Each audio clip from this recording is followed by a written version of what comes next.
Hello, my little piggies. Welcome to I'm a bit of an expert, a Peppa Pig podcast. I'm your host, Josh Chapman, and on the other end of the line is my other host, Matt Frost. Hey, mate. How you doing?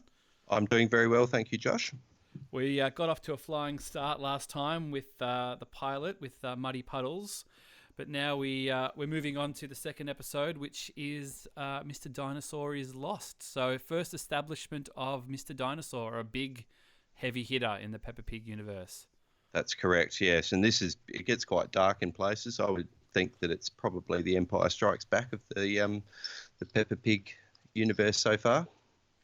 Now, this episode aired 1st of June 2004, so it was the day after the first episode. So they'd obviously had them all, running in a row here. I think the first series pretty much runs every day straight. I'm just checking the episode listing here, but they just sort of concurrently run. So still the core family group in this one. We don't really venture out, do we? No, we do get introduced to, well, you could argue that the Muddy Puddle is a character unto itself, but you also get introduced to Mr Dinosaur. Now, there is an Easter egg in this second episode because I've just got the freeze frames going on here. At the very start of the episode, the family are watching television and Mr Potato is on the television. That's correct. The potatoes will play a large part in the Peppaverse. And they're basically like the biggest celebrities in the Peppa Pig universe, and I'm sure we'll deep dive on them when we get to them. But I did notice that was a little Easter egg there that, or not an Easter egg, they probably just had to stick something on the TV, I guess, when they started. But so we get the first chunk of Mr Dinosaur basically, and sort of setting up that Mr Dinosaur pretty much goes everywhere that George goes. Yeah, that's correct. Yeah. Now, what's the general gist of the episode, Matt? Well, a lot of it's world building, would you call? They're establishing George's relationship with Mr Dinosaur, and then there's a bit of foreshadowing with George throwing his dinosaur up, and then spoilers! You've just spoiled the end now. But anyway, true. Spoiler warning. True. And by the way, we're not for children. We didn't actually put this up. I just realised we didn't say that up front. But if you heard the first episode and you're on the second episode, we're not for children. We're not going out of our way to be anti-children or be edgy or anything like that. But you'll get more out of this if you're a parent forced to sit through Peppa rather than someone who watches Peppa for the Peppa. That's correct. Correct.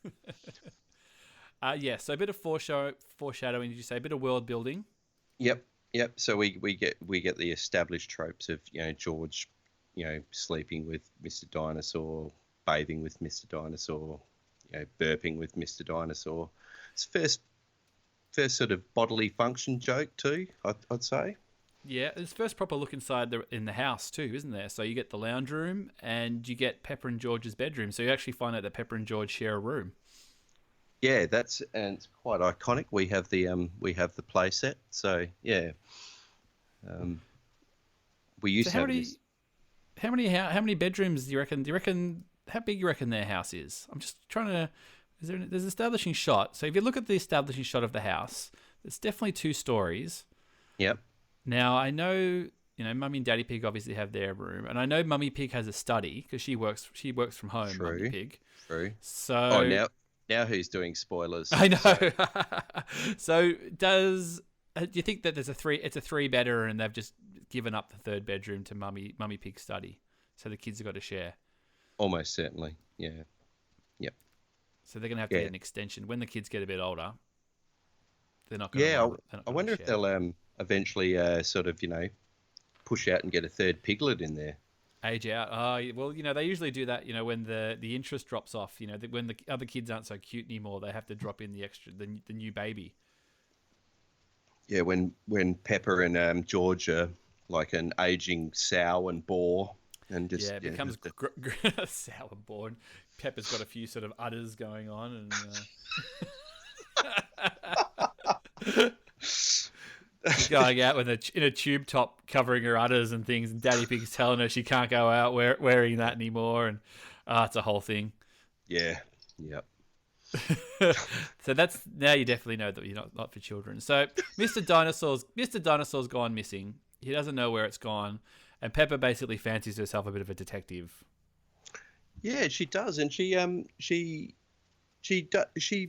she more or less goes through what was established in the first act of this 5-minute show, and goes to all the places where George plays with Mr Dinosaur.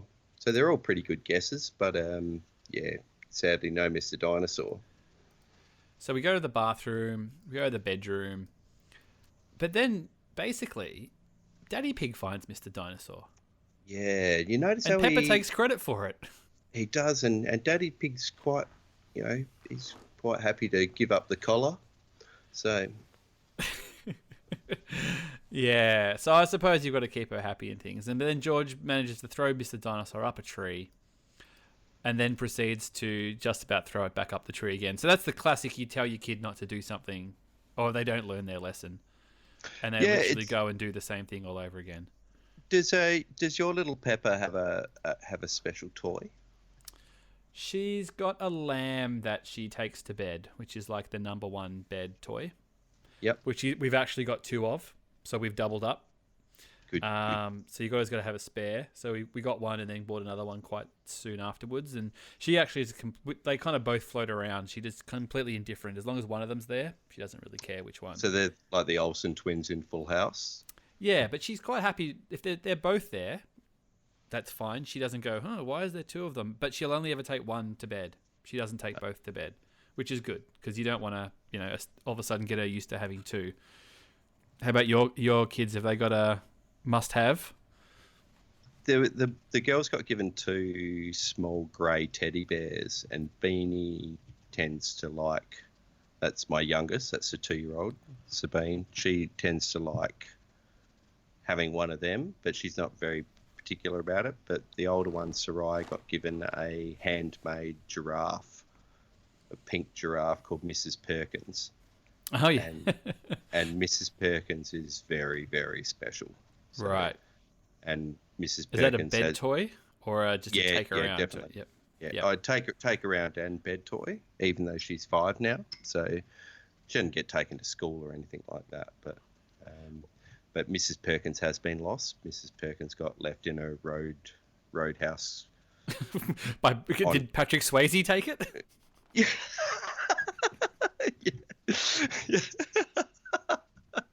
Yeah. Yeah, Mrs Perkins ended up being a bouncer. Kicking some people in the face.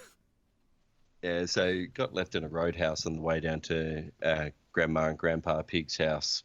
And, we had she didn't realise it was missing for a day, and then she was quite upset. But we went back past that roadhouse, and I sort of went in and said, you haven't seen a pink giraffe, have you?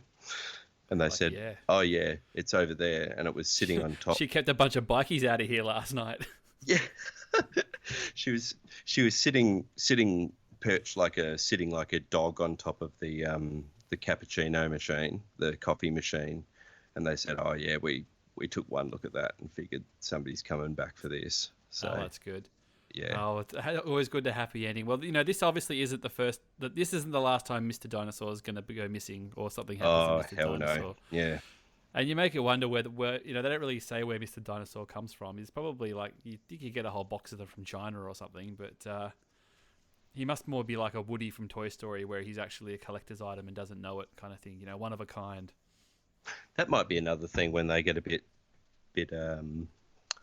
the interest drops off. We could get a bit of Mr. Dinosaur's backstory, and there could be a whole box of them. So I'd like to see that. Mummy Pig is very practical. I wouldn't put it past her to have a whole stack of them under the bed. Very true, very true. All right, any closing thoughts on Mr. Dinosaur Goes Missing before we sign off, Matt? We move on. I think I'm very excited to see sort of more characters introduced. I think that the series was crying out for it at this point. So. It was. We've got to keep that momentum going. That's right. All right, mate. Well, thanks everybody. We'll be back next time with Best Friend. All right, I'll see you soon. Correct. See you soon, mate. Bye. Yeah, we're playing a tune and we're singing a song with a bang and a bong and a bang. Bong, bong, bing, boo. Bing, bong, bing. Bing, bong, bingly, bongly, boo. Bong, bing, boo. Bing, bong, bing. Bing, bong, bingly, bongly, boo.